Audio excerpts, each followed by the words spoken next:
Yeah, I was just talking to a source who was literally in the room where it happened, where Secretary of State Marco Rubio, I was told, played a massive role in bringing about this ceasefire, a ceasefire that on multiple times today and even yesterday, because it was in the works yesterday, perhaps over the last 48 hours, as we've been reporting, Pakistan was sort of on a military pause to give a window for diplomacy.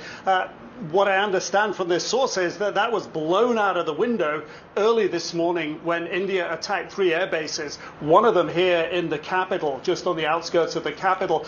That, according to the source, Pakistan responded with a relentless, a massive barrage of missiles and rockets, they say, Pakistan says, into Indian military facilities, bases inside India, air bases, weapons storage, and along that disputed line of control in Kashmir against military bases there. They say that this, from the Pakistan perspective, their communications, how they were communicating with Secretary Rubio, that really put India on the back foot. It didn't know what had happened. India, according to Pakistan, reached out to Secretary Rubio, reached out to the Saudis, reached out to the Turks, reached out to others to find a diplomatic off-ramp, got engaged after that onslaught in diplomacy, but telling the mediators that they were going to go on a pause on the Indian side. And then, according to Pakistan, that didn't happen. There was another exchange of rocket fire. That happened several times during the day today.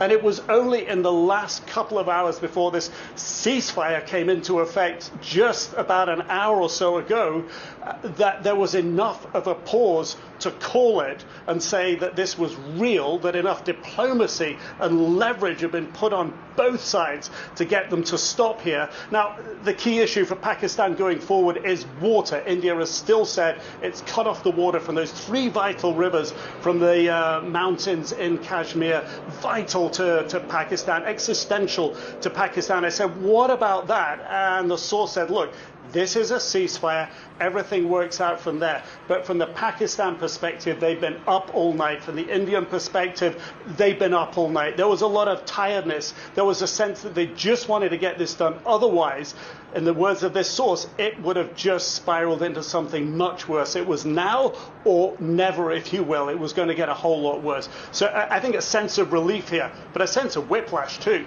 for what the country has been through in the past few days. Nick Robertson, thank you for the report from Islamabad. Now we go to